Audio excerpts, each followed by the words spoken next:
सविताई सविरज सविताई सुनंदा देविया गफिण जमिया अणुवम की रथी आड़े लोयम्मी डिठियूं अणुजो होयाक जो होई विवे बंदू बहु सहोना बिलगुल रायो अनंत देयो विसठ धवल पाऊं तुझय पायाणी बाहुबली सामी तुम लोय सामी मूर्ति संतिया पै दिन सिमरामी वाह वाह।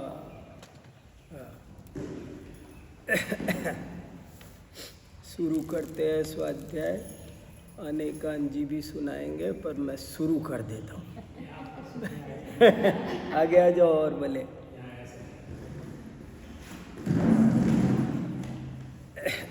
ये तो हमारा सौभाग्य है। हाँ हाँ।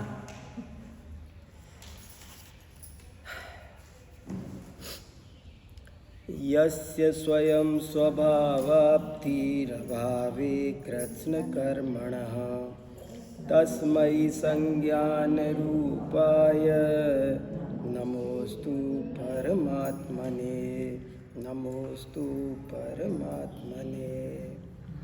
समस्त कर्मों का अभाव होने पर जिनको स्वयं अपने पूर्ण स्वभाव की प्राप्ति हो गई है, उन ज्ञान स्वरूपी परमात्मा को मेरा भक्ति पूर्वक नमस्कार हो। ये इष्टोपदेश नाम का ग्रंथ है और विश्व के अगर कोई टॉप 10 ग्रंथ चुनना हो न तो उनमें ये ग्रंथ है। इस ग्रंथ का कोई मुकाबला नहीं है।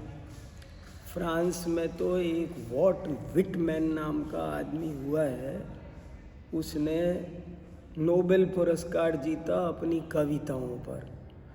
और फिर उससे पूछा ये ऐसी कविताएं कैसे लिखी, तो बोले मैंने इष्टोपदेश और समाधि तंत्र के आधार पर लिखी।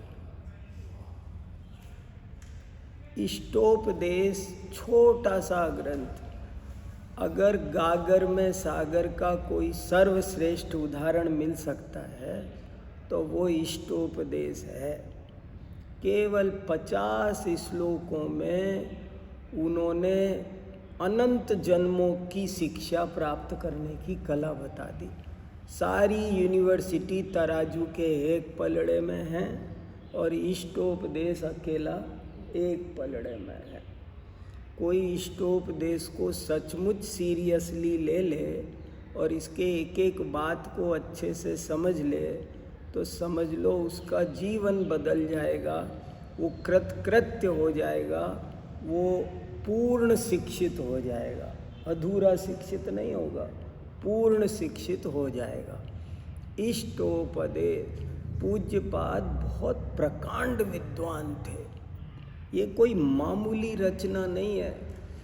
देखो आप कितनी देर में मेहनत करके, जैसे मान लो पूरन पोली बनाई, अब खाने वाला खा लेता है 2 मिनट में, लेकिन बनाने वाले ने 2 दिन तपस्या की है और वो भी 2 दिन की तपस्या से नहीं बनी है। अगर उसका तैयारी देखोगे तो उसमें जो माल बना है उसको सालों खेतों में लगी है, तब जाकर सालों की तैयारी के बाद एक पूरन पोली आपके प्लेट में आई है जिसे आप 2 मिनट में खा गए।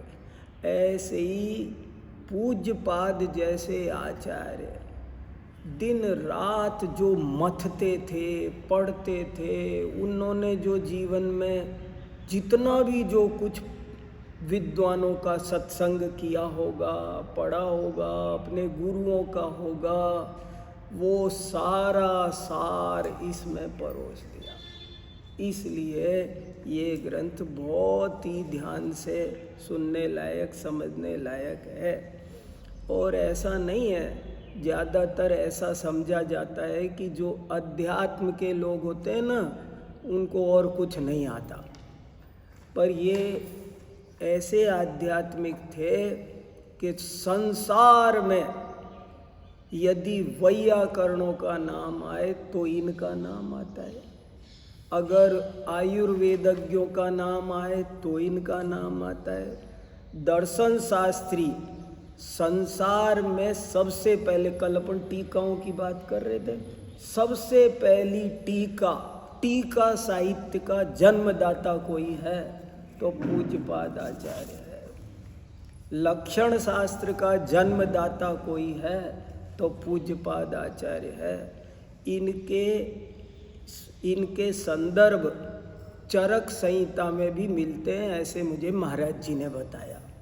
कितनी सारी चीज़ें, तो पूज्यपाद आचार्य एक ऐसे आचार्य है जिन पर पूरा जैन वाङ्मय, जैन संस्कृति का मस्तक गर्वोन्नत है। एक इतना बड़ा महापुरुष है। बहुत बड़े मांत्रिक थे। कुंद के बाद में अगर कोई विदेह क्षेत्र गया तो वो ये गए, माने ये कितनी बड़ी बात है, ये मामूली बात नहीं है। कैसी भी स्थिति हो, कितना भी बड़ा किसी को दुख दर्द हो, तो उसे दूर करने की इन्हें सैकड़ों विद्याएं आती थी। विद्या, भेषज, मंत्र, तोय, इनके हाथ का मंत्र, इनके हाथ का जल।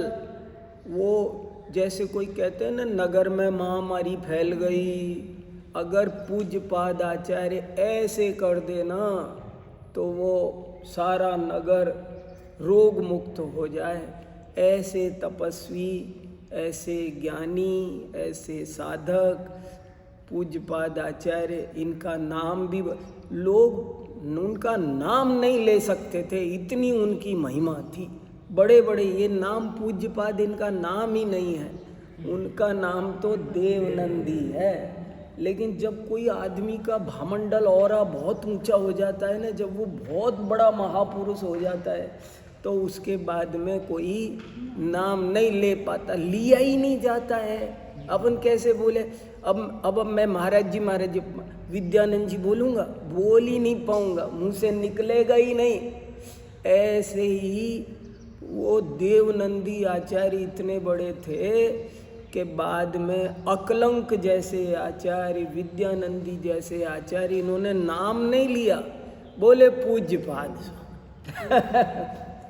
इससे पता चलता है कि वो कितने महान होंगे। और जैसे अब ये है ना, इसमें जरा मथना पड़ेगा, डूबना पड़ेगा। ये मामूली श्लोक नहीं है। यस्य स्वयं स्वभावाप्ति, स्वयं शब्द कहकर उन्होंने कितनी बड़ी बात कह दी।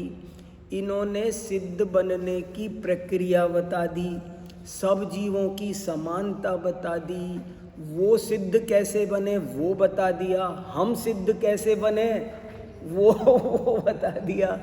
क्या सिद्ध बनने पर, मुक्त होने पर क्या होता है, हजारों मान्यताओं का उदाहरण का गलत मिथ्या मान्यताओं का खंडन भी इस एक श्लोक में ऑटोमेटिकली हो गया। वीरसेन आचार्य धवला के टीकाकार ने एक बात लिखी है।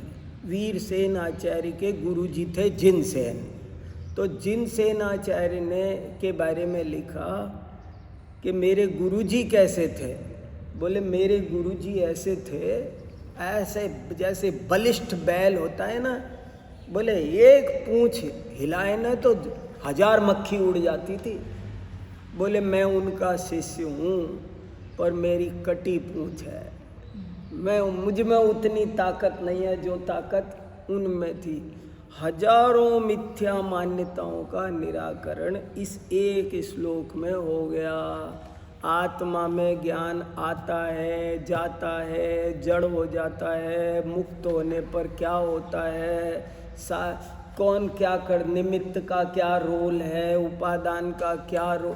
कोई एक इस श्लोक पर जैसे मोक्ष मार्गस्य नेतारम श्लोक पर समंत भद्राचार्य ने गंध हस्ती महाभाष्य से लिख दिया, ऐसा कहते हैं।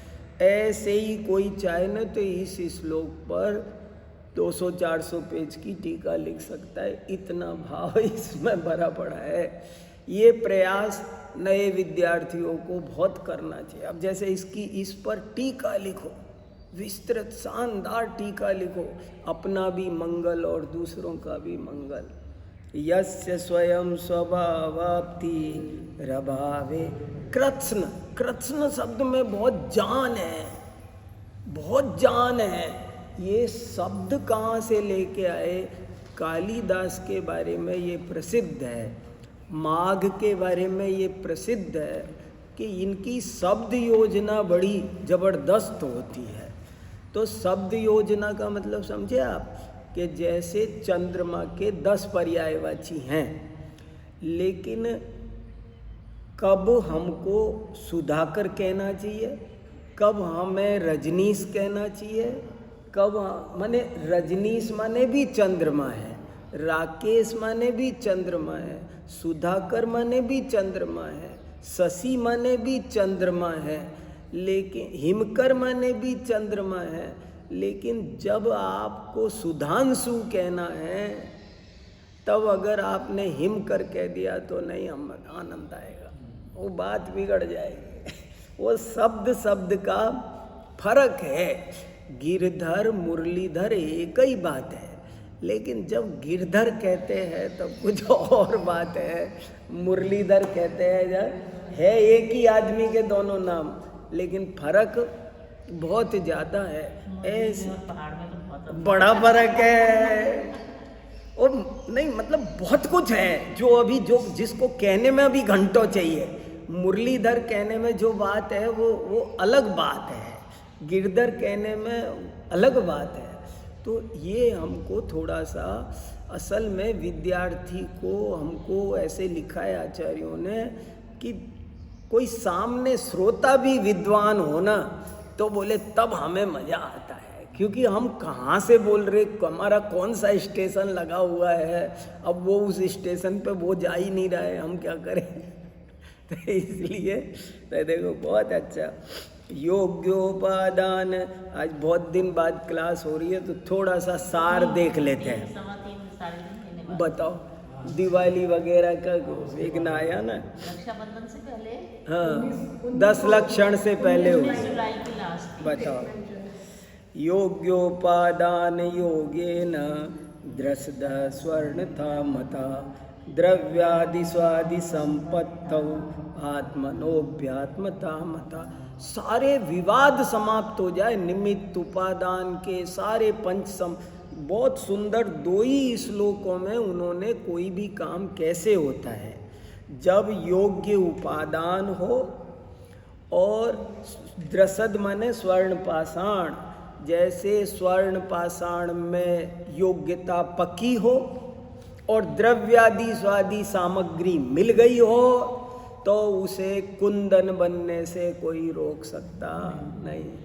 देखो कितना अच्छा कहा। वो स्वर्ण पाषाण जो मिट्टी में किट कालिमा से पड़ा है, एक तो उसका टाइम आना चाहिए, और इधर द्रव्यादि स्वादि संपत्ति मिलनी चाहिए, द्रव्य क्षेत्र काल भाव रूप सामग्री मिलनी चाहिए। तब देखो बस ठीक ऐसे ही ये आत्मा परमात्मा हो जाता है। इधर काल लब्धि पकती है, उधर उसे द्रव्य क्षेत्र काल भाव की अनुकूल सामग्री मिलती है, और ये आत्मा परमात्मा बन जाता है। वरम व्रतई पदम दैवम नाव्रतई बत नारकम छाया तपस्थयोर भेद प्रतिपालयतोर महान। बोले जब आप कह रहे स्वयं स्वभावाप्ति हो जाएगी तो आत्मा परमात्मा बन जाएगा, तो ये जो आप धर्म क्रियाएं बताते हो व्रत आदि, वो क्या फ़ायदा हो, तो जब काल लब्धि आएगी योग बनेगा तब हो जाएगा। बोले नहीं, अब तुम तब तक यहाँ पड़े हो ना, तो तब तक तुम धूप में खड़े होने की बजाय छाया में खड़े हो जाओ, पापों में जीवन बिताओगे, इससे अच्छा है काम तो तभी होगा, काम तो उसी पद्धति से होगा, लेकिन जब तक इंतजार कर रहे हो तब तक ये कर लो। यत्र भावा शिवम दत्ते द्यौकियत दूरवर्तिनी यो नयत्यासु गव्यूतिम क्रोशार्धे किम ससीदति। श्लोक भी सबसे छोटा छंद चुना, अनुष्टुप। बड़े बड़े छंद नहीं चुने, जरा सा छोटा, सब इससे छोटा कोई छंद नहीं होता, वो छंद इन्होंने चुना और एक एक छंद में क्रांति कर दी। कभी प्रयोग करो, ऐसा श्लोक हम लिख सकते हैं क्या? कोशिश करो, एड़ी से चोटी तक का जोर लगा के। लेकिन शिक्षा ऐसे ही आती है, प्रैक्टिकल ऐसे ही करना पड़ता है। अब इसे लिखना चाहिए। अब ये पढ़ने गई शास्त्री बन रही है ये।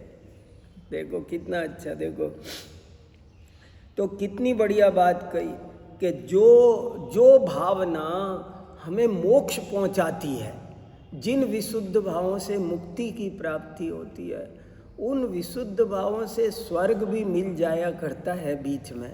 इसमें क्या ताज्जुब है? जो आदमी 1 क्विंटल बोरी लेके 5 किलोमीटर दौड़ सकता है, तुम उससे पूछ रहे हो भैया 5 मिनट जरा चल लोगे ये थैला ले करके? अरे बोले तुम मुझसे पूछ रहे, किसी से कहूँ ये किताब का बंडल उठा के वहाँ उठा लोगे? अरे ये 1 क्विंटल बोरी ले करके सब दर्जन एनक्लेव जाता है, तुम इससे कह रहे हो? ऋषि कजम मनातंकम दीर्घ कालोप लालितम नाके नाकौकसाम सौख्यम नाके नाकौकसाम इव। ये ऋषिकेश शब्द है ना, वो भी जैन धर्म का शब्द है। ऋषिकेश माने जिनेंद्र भगवान देव। ऋषिक माने इंद्रियों का पर्यायवाची चुन के लाए पूज्यपाद आचार्य देव।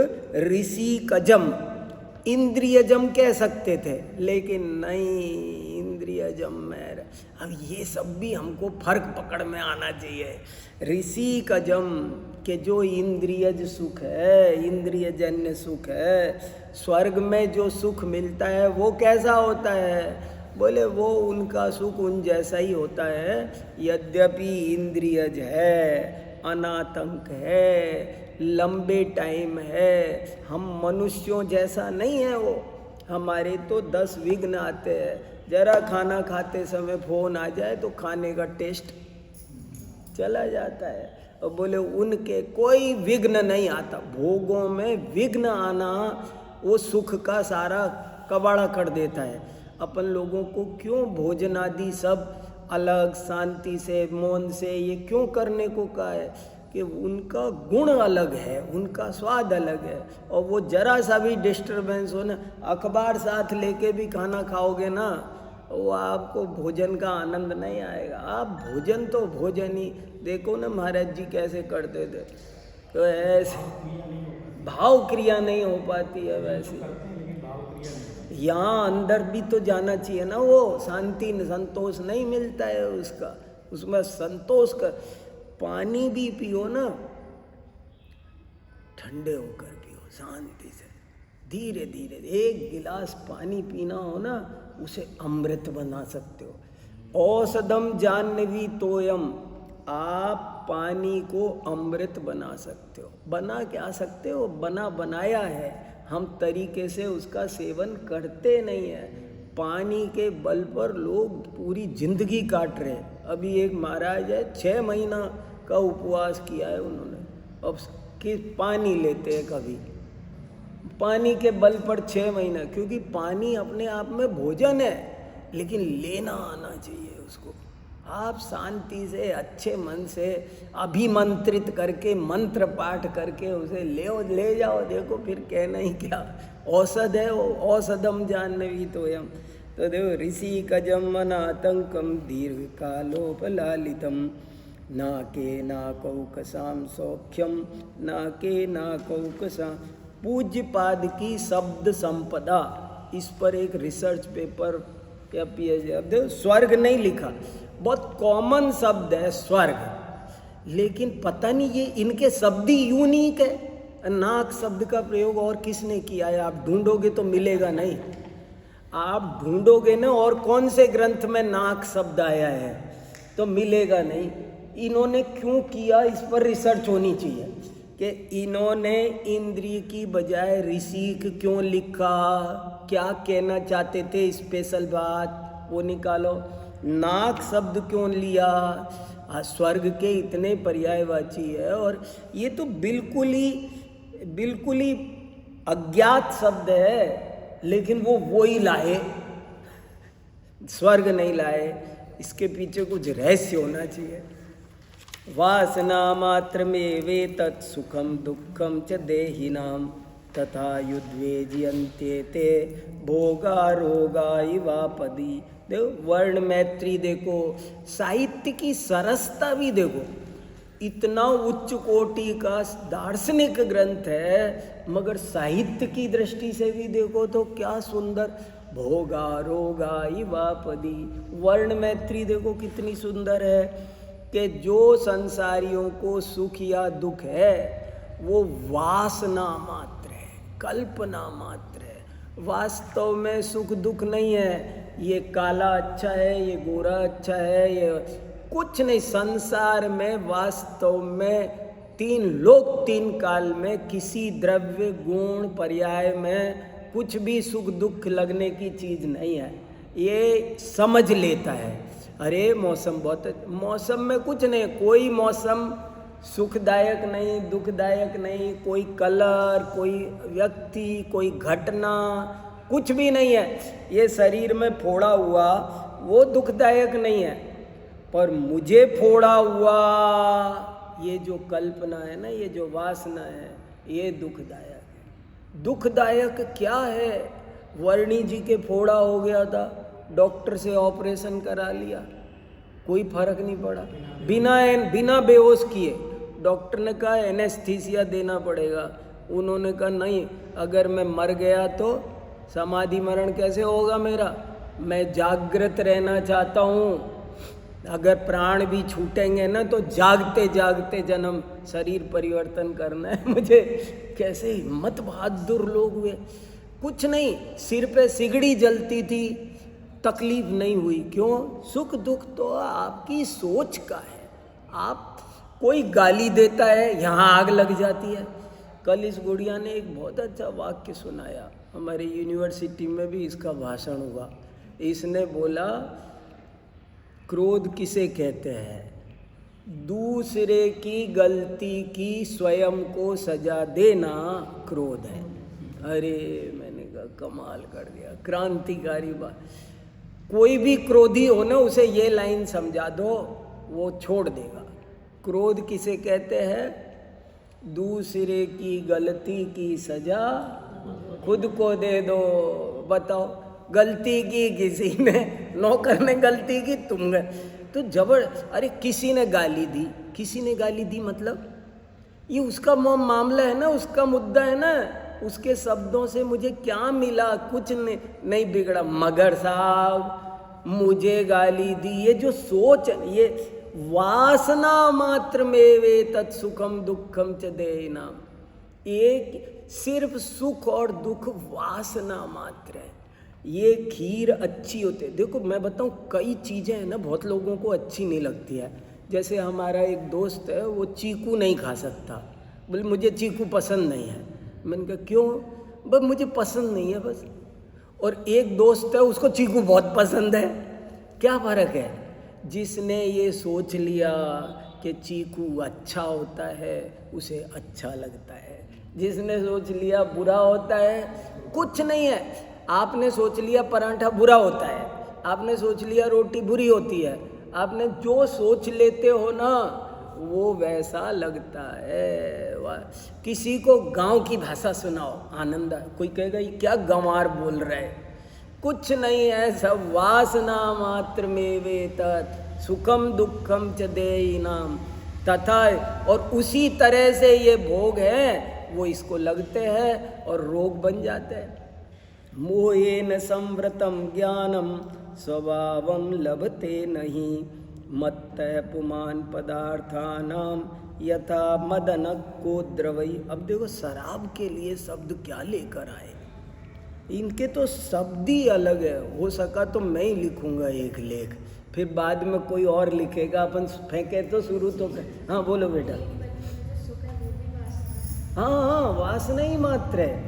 वहाँ क्या सुख है? वो नंदनवन सारा देखो, जगत का कोई पदार्थ अच्छा या बुरा नहीं है रियली। उसको अपने जगह देखो तो वो तो केवल समझ रहे हैं, अनादिकाल के संस्कार है। यहाँ भी वही समझा है, वहाँ भी वही समझा है। जरा देखो, अपन देखो कई दफ़े दुनिया में वैसे भी देख लो, ये जो चीज़ हमारा माइंड सेट चेंज होता है ना, जैसे अभी सब कह दे बस में जाना थोड़ा इज्जत कम करना है, और मेट्रो में जाना अब वो थोड़ा सा इज्जत का काम है, तो हम सबको बता सकते हैं हम मेट्रो से आए हैं, क्योंकि मेट्रो में उतनी इज्जत खराब नहीं हो रही जितनी बस में हो रही है। जैसे मान लो मैं अभी यहाँ से साईबाबाद जाऊँ और मैं कहूँ मैं बस से आया हूँ, तो वो मेरी इज्जत कम होगी। और मैं कह दूँ मेट्रो में आया, हाँ ठीक है कोई बात नहीं, वो ट्रैफिक से बच गए, बढ़िया साधन है। अब कदाचित वो उल्टा हो जाए, मान लो पैदल चलने वाले की प्रतिष्ठा बढ़ जाए, बस में चलने साइकिल पे आए, कल को सिनेरियो चेंज हो जाए और जो साइकिल से चलता हो उसे अवार्ड मिलने लगे, बस में चलता हो अरे भैया पब्लिक ट्रांसपोर्ट यूज करते हो, आपका इकोसिस्टम में बड़ा कंट्रीब्यूशन है, तो वही चीज़ बढ़िया हो जाएगी। चीज़ें सिर्फ सोचने का फर्क है। वासना, स्वर्ग में भी जितना सुख है वो सिर्फ वासना मात्र है। सब जीवों को जो सुख है, जो दुख है, सब वासना मात्र है। मोहेन संवृतम ज्ञानम स्वभावम लभते नहीं, मत्थै पुमान पदार्थानाम यथा मदनक को द्रवई। जैसे कोई आदमी शराब पी, जब वो भोगता है, वासना में फंस जाता है तो भूल जाता है, उसे फिर सच्चाई दिखती नहीं है। जैसे कोई शराब पी लेता है तो उसे न तो स्वयं का पता पहचानता है, न दूसरे को पहचानता है। वपुर्ग्रहम धनम दारः पुत्रा मित्राणि शत्रवः सर्वथान्य स्वभावानि मूढ़ स्वानि प्रबध्यते। फिर ये होता है, जब वासना होती है तो आंखें मुद जाती है, अपने को भूलता है, दूसरे को भूलता है, और अपनी संगति में जो जो आ जाते हैं, ये मेरा शरीर, ये मेरी पत्नी, ये मेरा बेटा, ये मेरी बेटी, फिर आंख बंद हो जाती है। फिर जो जो चीज़ अपनी नहीं है, इस संसार में ना कुछ अपना है, ना कुछ पराया है, ना कुछ इष्ट है, ना कुछ अनिष्ट है, मगर ये कल्पना करता है ये मेरा, ये पर दूसरे का, ये सब ये कल्पना ही संसार रच देती है। पूरा संसार यहाँ से शुरू हो जाता है। दिग्देशेभ्य खगाएत्य संवसन्ति नगे नगे स्वस्व कार्यवसादयांति देशे दिक्षु प्रगे प्रगे। अब देखो नगे नगे प्रगे प्रगे, क्या साहित्यकार तो उछलेगा, उसको बांसों उछलेगा उसका मन। नग शब्द भी कहाँ से ढूंढ के लाए? नग, नग माने पेड़, न गच्छति इति नग, नग खग, खग माने खे गच्छति इति खग, जो आकाश में गमन करे वो खग, और न गच्छति इति नगः, तो पेड़ है ना वो गमन नहीं करता, इसलिए पेड़ का नाम रखा है नग। तो जैसे पेड़ पर अलग अलग दिशा से पक्षी आते हैं और सुबह होने पर अपने अपने कार्य से अपनी अपनी दिशाओं में, कोई व्याकरण भी बहुत अच्छी सीख सकता है। अब देखो दिक्षु, दिक्षु क्या है? सप्तमी विभक्ति का बहुवचन है। दिक् शब्द का कैसे रूप बना, ये इससे स्टॉप दे। मैं कभी कभी एक वाक्य बहुत बोलता हूँ कि एक ही ग्रंथ पढ़ो पर ऐसा पढ़ो कि उसका कोई प्रश्न ऐसा नहीं होना चाहिए जो तुमको ना आए। जैसे 6 डाला है, अब 6 डाला में हम पूछे वो पद्धरी क्या होता है? बोले वो मुझे नहीं पता, अब तो विषय पूछना, ऐसे नहीं चलेगा। आप पद्धरी पता होती तो तुमने एक बहुत बड़ी विद्या छोड़ दी, तुमने पूरा छंद शास्त्र छोड़ दिया। हमने पूछा ये चौपई क्या होती है? बोले वो नहीं पता है। पता होना चाहिए। 6 डाला के यदि तुम एक्सपर्ट हो तो तुम्हें उसके बारे में सब कुछ, हर प्रश्न, हम 6 डाला में से प्रश्न पूछ रहे हैं ना, बाहर का नहीं पूछा ना। अब तुम वो तो उत्तर दो, तो वो सब ऐसे ही इसमें है ना, कोई पूछ ले दीक्षु क्या है, बोले वो मुझे नहीं पता, वो दिशा अर्थ होता है, ऐसे नहीं होता।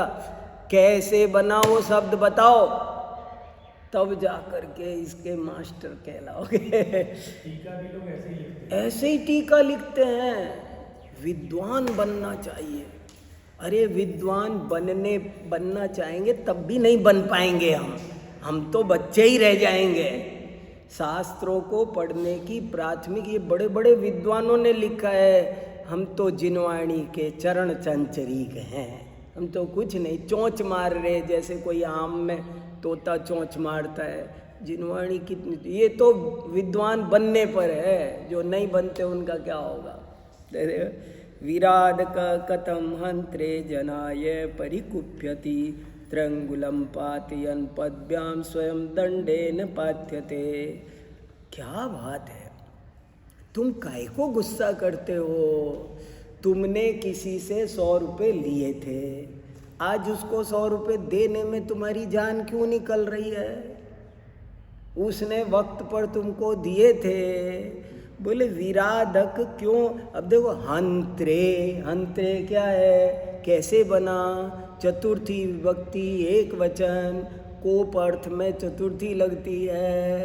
ये कितनी संस्कृत, ये एक इष्टोपदेश का कोई मास्टर बन जाए ना, वो व्याकरण का भी मास्टर बन जाएगा, फिलॉसफी का भी मास्टर बन जाएगा और अध्यात्म का भी मास्टर बन जाए। लेकिन पढ़ना चाहिए जम करके। विराधक शब्द कैसे बना? राध धातु है, राध माने आत्मा, जो आत्म स्वभाव के विपरीत चले उसका नाम विराधक। अभी आजकल मैं एक और लेख लिख रहा हूँ, किताब ही बनाने का मन है, आध्यात्मिक शब्दकोश। मैं एक आध्यात्म, भार्गव जी ने प्रेरणा दी थी ना कि कुछ आध्यात्मिक शब्दकोश। हर शब्द का एक आध्यात्मिक अर्थ होता है जिसकी ओर लोगों का ध्यान नहीं जाता। विराधक, राध माने आत्मा, और आत्मा में जो लगे पूरी तरह उसका नाम आराधक, और उसके विरुद्ध जो चले वो विराधक, उससे जो भ्रष्ट होना है उसका नाम अपराध। राध, अपराध, विराध, आराध, ये सब है, सब समय सार में लिखा है। संसिद्धि राध सिद्धम, ये सब साधित महाराज, तुक्का नहीं है। कुछ लोग तो शब्दों के तुक्के लगाते हैं, मैं तुक्के नहीं लगाता, मैं वो अर्थ बता रहा हूँ जिस पर आप चर्चा व्याकरण से निकलता है। एक तो कोई ऐसा अर्थ कर देगा, दरवाजा माने दे माने ये, रे माने ये, ऐसा नहीं, मैं तुक्का नहीं फेंक रहा, चुटकुले टाइप अर्थ नहीं है ये। अरे तो बोले है, राधा शब्द भी इसी से, श्री कृष्ण रुक्मिणी से ज्यादा राधा से प्रेम करते थे। इसका क्या मतलब है? क्या मतलब है? श्री कृष्ण की पत्नी कौन? रुक्मिणी। तो बोले कि विज्ञानियों ने कहा श्री कृष्ण को रुक्मिणी से भी ज्यादा प्यारी राधा है। तो लोगों ने सोच लिया राधा कोई औरत होगी, दूसरी औरत ही बना दी। अरे राधा माने आत्मा। बड़े बड़े विद्वान कहते हैं राधा नाम की कोई लड़की थी नहीं। श्री कृष्ण को राधा से प्यार था, इसका मतलब क्या? आत्मा से प्यार था। हर ज्ञानी को सब पहले नंबर पर अपनी आत्मा है, बाकी सब तो दूसरे नंबर पर। महायोगी ऐसे ही बोला जाता है क्या? लेकिन किसी को पता नहीं और कोई चाहता भी नहीं है कि ये चीजें सामने आए, इसलिए ये कहानियां बना दिया। एक कथावाचक ने हाँ कहा कि राधा का उल्लेख आया है शास्त्रों में। हाँ किसी ने प्रश्न किया हाँ तो उन्होंने सुनाया मन में। हाँ हाँ एक विद्वान बैठे थे, वो कहने लगे मूर्ख मत बनाओ, यहाँ संधि हुई है, ये हाँ राधा वाली राधा नहीं है। देखो देखो अरे क्या क्या फर्क पड़ता है, ऐसे फर्क पड़ता है चीज़ों का। तो विराधक कथम हंत्रे जनाय परिकुप्यति त्र्यंगुलम पातयन पद्भ्याम स्वयं दंडे। अब त्र्यंगुलम की रिसर्च करोगे ना तो तुम इतिहासकार बन जाओगे।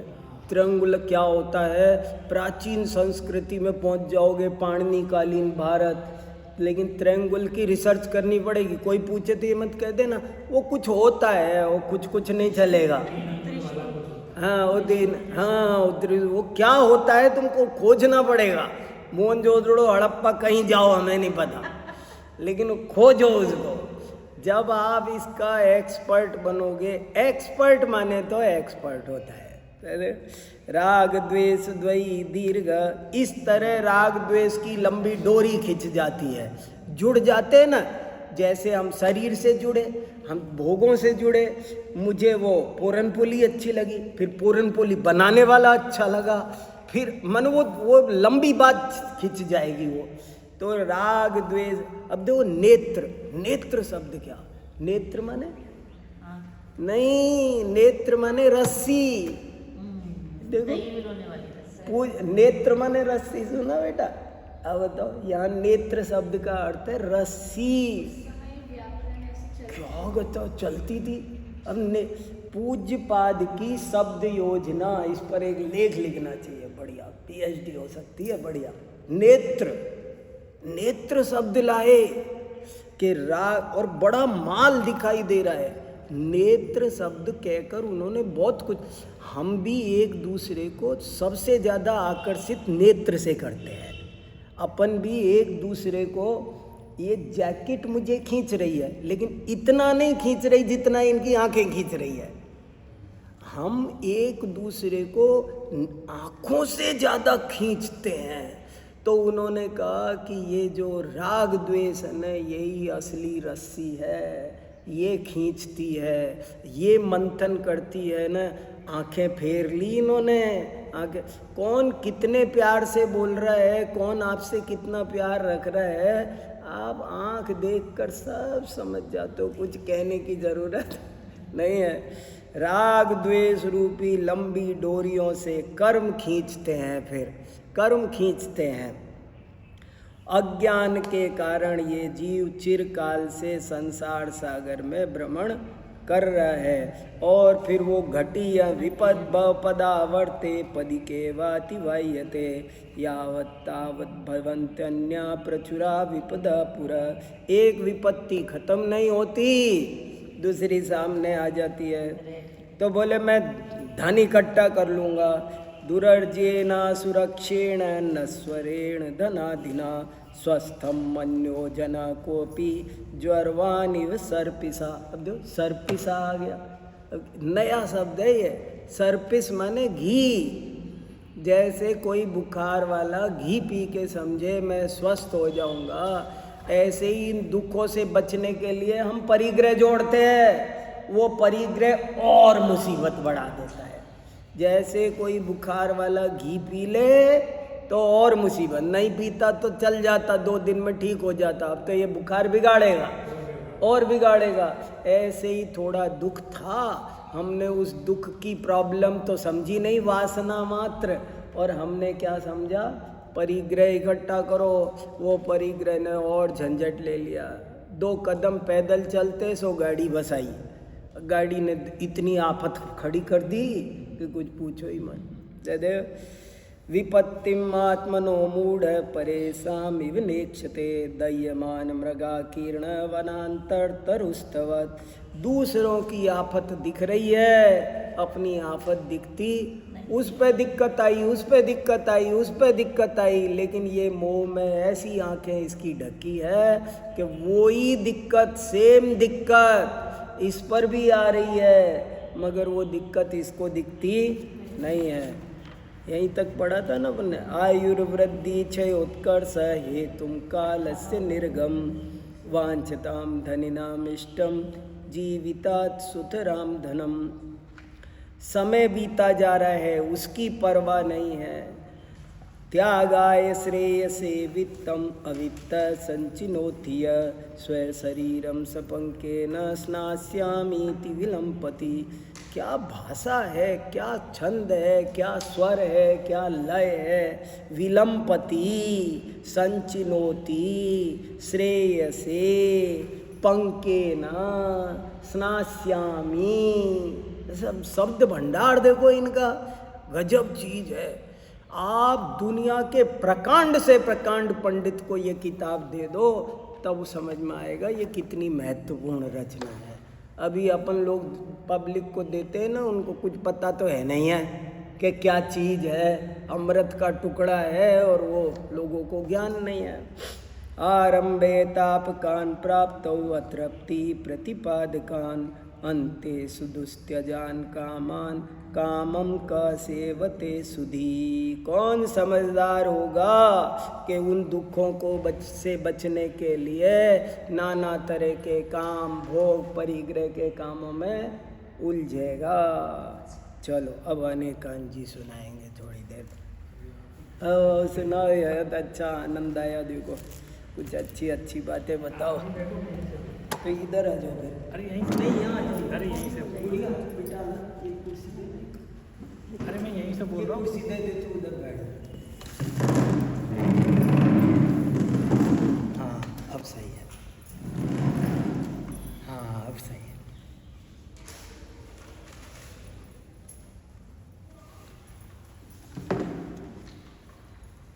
इष्टोपदेश नामक इस महान ग्रंथ का हम लोग यहाँ प्रति सप्ताह स्वाध्याय कर रहे हैं। जैसा कि अभी चर्चा चल रही थी कि आचार्य पूज्यपाद स्वामी जैसे महान आचार्य, जिन्होंने इष्टोपदेश जैसा गागर में सागर भरने वाला ग्रंथ लिख करके हम सभी के ऊपर बहुत उपकार किया है। आपकी कई रचनाएं ऐसी भी हैं जो अनुपलब्ध हैं।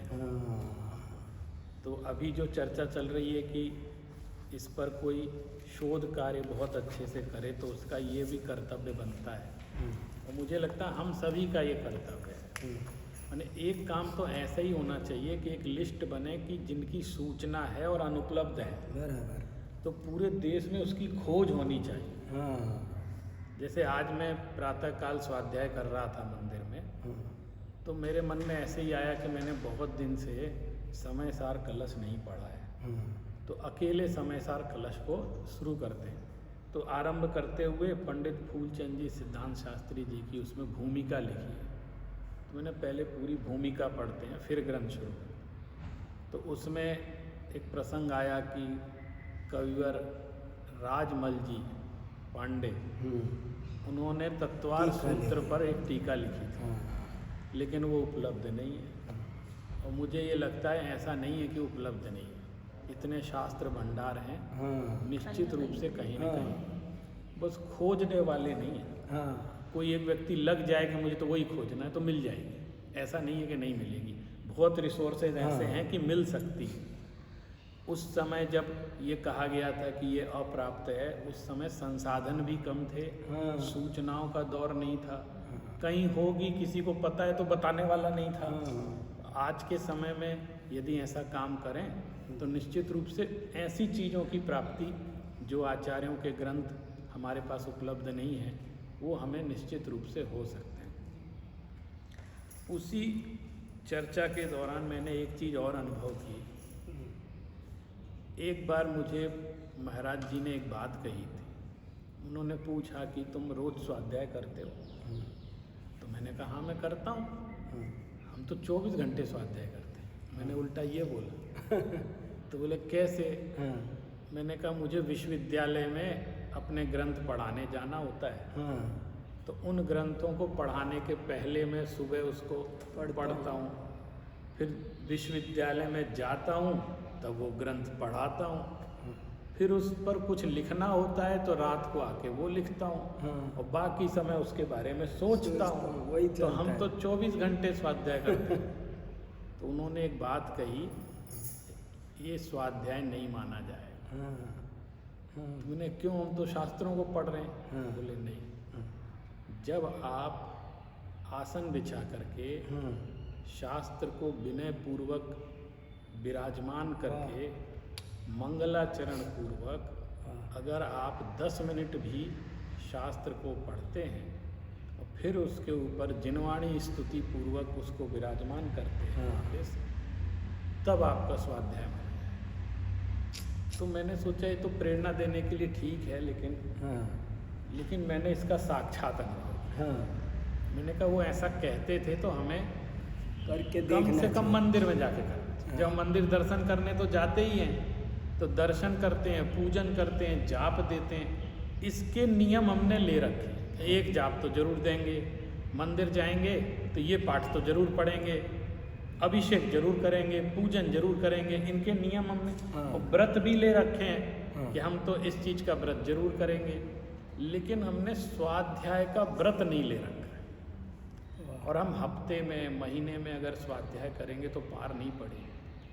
तो नियमित स्वाध्याय का एक आनंद ये है कि यदि हम जब देव दर्शन करने जाते हैं उस समय किसी एक शास्त्र को चुन लें और ज़्यादा नहीं 10 मिनट के लिए मंगलाचरण करके उस शास्त्र में एक टैग लगा लें कि इसके आगे पढ़ना है मुझे, और 10 मिनट नियम लेके कि मैंने ये पढ़ना। उतनी देर जितनी चाहे एक पैराग्राफ पढ़ें, लेकिन गहराई से विचार करते हुए यदि हम पढ़ें तो उसका अपूर्व लाभ होता है। और उसके बाद उसको जिनवाणी की वंदना करके उसको वापस वैसे ही जैसा उसका प्रोटोकॉल है वैसे उसकी वंदना करके उसको विराजमान। इसलिए ये बात मैंने आज प्रातःकाल ही ये मेरे सब मन में आई बात पढ़ते समय कि देव पूजा गुरुपास्ति स्वाध्यायः संयमस्तपः दानं चेति गृहस्थानां षट कर्माणि दिने। ये 6 कर्म प्रतिदिन करने योग्य बताए श्रावक को। ये करणीय है, षट आवश्यक माने अवश्य करणीयम इति आवश्यक, इसको जरूर ही करना है, इसके कोई विकल्प नहीं है। तो फिर मैंने चारों तरफ दृष्टि घुमाई, तो फिर मैंने देखा कि देव पूजा तो लोग करते हैं, देव दर्शन करते हैं, पूजा करते हैं, इसका तो नियम ले रखा है। संयम आदि भी करते हैं, रात्रि भोजन का त्याग किया, अष्टमी चौदस का व्रत किया, इसका भी क्रेज है कि लोग करते हैं। गुरु की भक्ति भी, गुरु विद्यमान है उनकी भी उपासना पूजा करते हैं। देव पूजा गुरुपास्ति, स्वाध्याय गायब हो गया है। ये जबकि इसको अवश्य करणीय बोला था और परम तप भी बोला है, और हमारे जो तप के भेद हैं उनमें भी ये आता है। तो हमको लगा कि इसको अंतरंग तप कहा गया और इतनी बड़ी बात है, और ये मिस क्यों हो रहा है।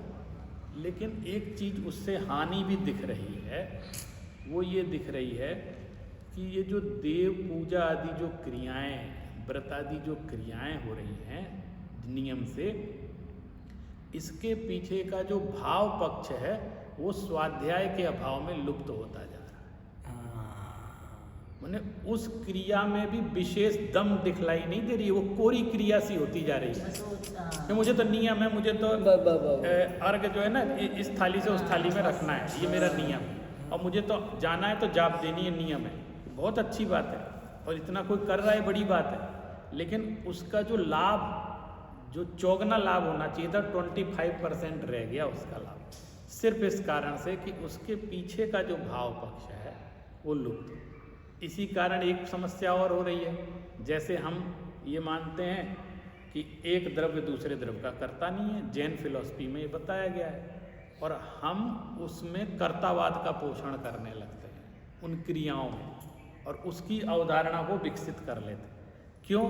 क्योंकि हम नियमित स्वाध्याय वैसा नहीं करते। ये बात दोबारा समझाइए। तो मुझे ये बात इसलिए महाराज जी की अच्छी लगी थी कि जब उन्होंने कहा ना, तो मैं हमेशा, जैसे आप भी कहते हैं ना, हम कितने ही पढ़ते लिखते रहें कुछ करें, कोई अनुभवी बड़ा व्यक्ति कोई बात सिंपल सी भी बोलता है ना, तो हम सोचते हैं कि इसमें कुछ दम है। ये जानते हैं कि हम प्रोफेसर हैं, ये जानते हैं कि जैन ग्रंथ ही पढ़ा रहे हैं, फिर भी तब भी हमसे क्यों कहा तुम रोज स्वाध्याय करते हो, तो इन्होंने क्यों पूछा मुझसे?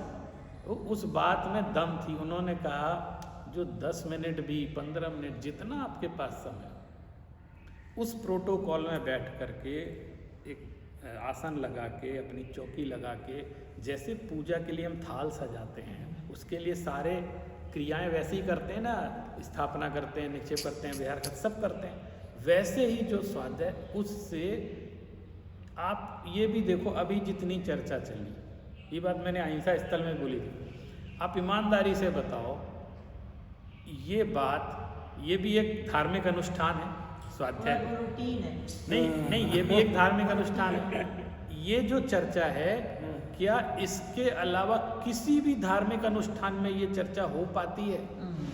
मैंने हमें कह रहा हूँ बहुत बड़ा मंडप पांडाल लगा के सब आज ये व्याख्यान है वो व्याख्यान है, उसमें भी ये बात नहीं आ पाती। बिल्कुल। ये जो शांति से बैठ करके जो शास्त्र स्वाध्याय, इसमें जो गहराई जो बात आ पाती है, वो इसके अलावा किसी भी धार्मिक अनुष्ठान में ये चर्चा चल ही नहीं पाती। इतना समय भी नहीं, वहाँ उद्देश्य अलग होते हैं, बहुत काम होते हैं। तो मुझे ये लगा ये चीज़ कितनी ज़्यादा इम्पोर्टेंट है, और इतनी कि सबसे ज़्यादा इम्पोर्टेंट, और जो सबसे ज़्यादा इम्पोर्टेंट है वो सबसे ज़्यादा उपेक्षणीय है, सबसे ज़्यादा पीछे रह गई। मैं तो ये भी सोच रहा था, आज मैंने अलग से भाई साहब को फ़ोन किया, मैंने अनुप्रेक्षा से कहा कि ये अवसर तुमको बार बार नहीं मिलेगा, अभी तुम आज दिल्ली आई हुई हो और भाई साहब को सुन लो, उनको साक्षात। ऐसा मैं इसलिए भी कह रहा हूँ कि लोग विदेश में बुलाते हैं सुनने के लिए, लाखों रुपया खर्चा करते हैं कि दाम हमारे यहाँ हमको सुना जाओ,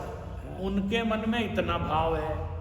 और हमने कहा तुम्हें आसपास भी अगर अपने पास सूचना है कि हफ्ते में एक दिन कोई क्लास हो रही है, तो हम उसके लिए इतना आधा एक घंटे का समय हफ्ते में एक बार वो भी नहीं निकाल पा रहे, तो फिर उसमें ऐसा लगता है जैसा टोडरमल जी कहते हैं कि तुम्हारे दुर्भाग्य की महिमा हमसे नहीं कही जाती, हमसे उसका बखान संभव नहीं है।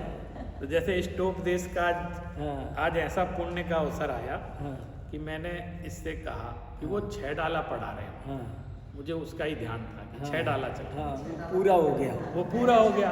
इससे तो पहले वो चल रहा। इसने हमसे कहा कि हमारे यहाँ 6 डाला तो पढ़ा दी गई है, अब स्टोपदेश पढ़ाने वाले हैं। तो मैंने कहा वो भी सीखेंगे, और यहाँ आके पता चला कि और शुरू किया वो प्रारंभ से ही सब हो गया। मंगलाचरण, वो हमारा गैप था इसलिए हमने शुरू से ले लिया, नहीं तो हम 17वीं कारिका पर ही पहुँचते सीधे। तो मैं अपनी बात सिर्फ इस महान ग्रंथ का जो अंतिम कारिका है उसको पढ़ करके मैं अपनी वाणी को विराम देता हूँ। जीवो अन्यः पुद्गलाश्चन्यः इत्यसौ तत्व संग्रह यद अन्युद उच्यते किंचित सोस्तु तस्यैव विस्तर। इतना महान ग्रंथ लिखने के बाद जैसे मैंने कहा सारे अध्यात्म का सार गागर में सागर की तरह इस ग्रंथ में समाया हुआ है, उसी तरह इनके पूरे ग्रंथ का सार इस श्लोक में समाया। वो जो बात फाइनल डिसीजन देना चाहते थे अपनी ग्रंथ के माध्यम से, वो इस 50वीं कारिका अंतिम कारिका में इन्होंने लगभग अंतिम 51वीं बाद में उसके है, उन्होंने ये बात अपने उद्गार में कही, जिसका हिंदी अनुवाद कुछ ऐसे बनता है कि जीव जुदा पुद्गल जुदा यही तत्व को सार। कोई कहना मतलब एक लाइन में बात बता दो सारा सार, तो बोले देखो इतना एक लाइन में कि जीव अलग है पुद्गल अलग है, यही भेद विज्ञान करना है, यही यहाँ महसूस होना चाहिए। जीव जुदा पुद्गल जुदा यही तत्व को सार, और जो कछु है सो याही को विस्तार।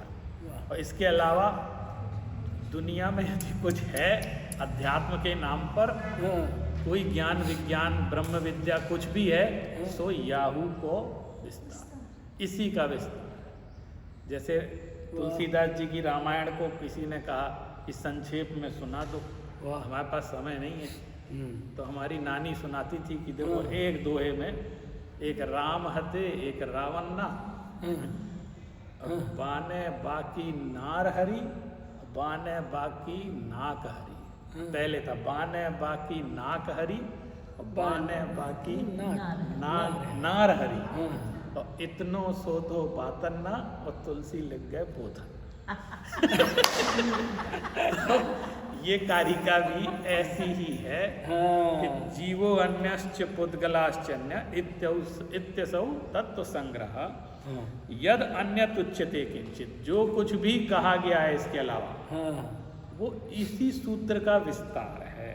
सोस्तु तस्यैव विस्तार, वह इसी जो बात है कि जीव अलग है, पुद्गल अलग है, यही उद्देश्य है, यही भेद विज्ञान है। जिस जीव को ये हो जाता है तिल तुष मात्र भिन्नम, जैसे शिवभूति कोटि मुनिराज को तिल तुष मात्र भिन्नम हो गया, उनको संग से निकाल दिया, बोले तुम कुछ दिमाग में आता नहीं, पढ़ते लिखते नहीं, कोई बुद्धि नहीं तुम्हारे अंदर, बोले जाओ थोड़ा घूम फिर के आओ, तुम विचरण करो, सीखो। तो वो भी परेशान, कुछ पाठ याद करने दो सो याद नहीं होता, बुद्धि ठीक नहीं है ना। इतने ज्ञानी लोग संग में, इतनी कक्षाएं चलती, मेरी कुछ समझ में नहीं आता, इतनी मोटी बुद्धि। और वो जा रहे थे तो एक महिला ऐसे ऐसे दाल का वो सूपे में वो कर रही थी, तो क्या कर रही हो, तो बोले मैं ये दाल अलग कर रही हूँ, छिलका अलग कर रही हूँ, क्योंकि जब छिलका अलग होगा तभी तो दाल को ले पाएंगे, सूपे से। तो उसको दाल अलग छिलका अलग, तो वो देखा, अरे तिल तुष मात्र, अरे यही तो, इतना ही तो समझना था कि जीव अलग है पुद्गल अलग है, यही वेद विज्ञान करना था। और वो पूरा संग बैठा रह गया, और शिव मुनि का केवल उनको कल्याण, उनका कल्याण, जो असली चीज थी वो समझ। तो यही बात यहाँ आचार्य पूजपाद स्वामी ने अंत में ये कारिका को बताई है। आदि से शुरू हुआ था और अंतिम कारिका भी पूरा स्वाध्याय बाकी तो सब याहू को विस्तार।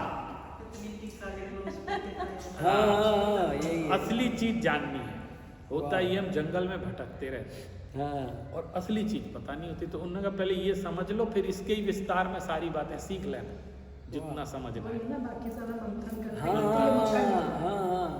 बोले महावीर भगवान की जय। जवाणी के ज्ञान ते सुमरे लोकालोक, सोवाणी मस्तक नमो सदा देत मूरो, जिन्हारी भारती तोहि जपो दिन है, जो तेरी सरना है सो पावे सुख चैन।